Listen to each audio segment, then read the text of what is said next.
అందరికీ కూడా ఈద్ ముబారక్. అలాగే అల్లా హమ్ సబ్ పర్ రెహమ్ కరే.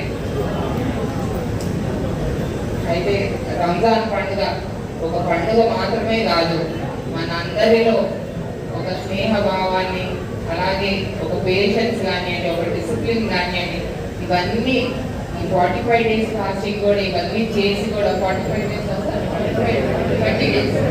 30 days ఫాస్టింగ్ అన్నీ చేసి కూడా మనలో ఒక డిసిప్లిన్ అనేది మనకు నేర్పిస్తుంది ఈ రంజాన్ పండుగ.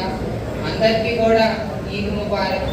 ఈ రంజాన్ మీ అందరి కుటుంబాలలో ఒక సంతోషాన్ని, వెలుగుని తీసుకురావాలని నేను మనస్ఫూర్తిగా అల్లాని కోరుకుంటున్నాను. అలాగే చిన్నప్పటి నుంచి నేను పుట్టి పెరిగింది హిందుత్వంలో, అయితే నేను చదువుకున్నది క్రిస్టియన్ స్కూల్లో. అలాగే నా జాగ్రత్తలు, నాకు ఒక నాన్నగారు చిన్నప్పటి నాకు ఒక డ్రైవర్ని పెట్టేవారు. ఆ డ్రైవర్ వచ్చేసి ముస్లిం సోదరుడు.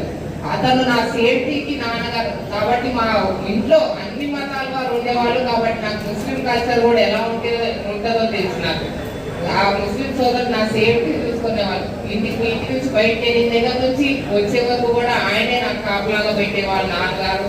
అతని పేరు రఫీక్. ఇప్పటికీ నేను మర్చిపోను అతన్ని. మీ అందరి సమస్యల్లో అతన్ని నేను గుర్తు చేసుకుంటున్నాను. నాకు చాలా సంతోషంగా అవుతుంది. ఇవాళ ఆయన గుర్తు చేసుకుంటున్నాను. రఫీక్ అనే డ్రైవర్ ఉండేవాడు నాకు. అలాగే నా కాలేజ్ రోజుల్లో ఒక స్నేహితురాలు ఫలా అనే ఉండేది. ఇంటికి మాలాగే కలిసిపోతాను. అసలు మా బంధువులైతే చాలా ఆశ్చర్యంగా చూసేవాళ్ళు. తను ముస్లిం కదా ఎలా కలిసిపోతుంది అంటే, నా స్నేహితులందరూ అంతే. ముస్లిం సోదరులు వేరే విధంగా కాదు, అందరూ సమానంగానే ఉంటారు, అందరూ బాగా చూసుకుంటారు అని చెప్పేదాన్ని నేను ఇంట్లో కూడా. తను కూడా చాలా బాగా కలిసిపోయింది. ఇక్కడ అన్ని కూడా నేను గుర్తుపెట్టుకుంటున్నాను. అసలు చాలా రోజులైంది ఆ అమ్మాయిని కూడా కలిసి. నేను తను యూఎస్ఏ లాయర్గా చేస్తుంది. తను కూడా ఫరాఖాన్ తన పేరు. తను కూడా ఇవాళ మీ అందరి మధ్యలో గుర్తు చేసుకోవడం చాలా సంతోషకరంగా. అలాగే ఇవాళ మీ నాయకులు చెప్పినట్టు ఏదైతే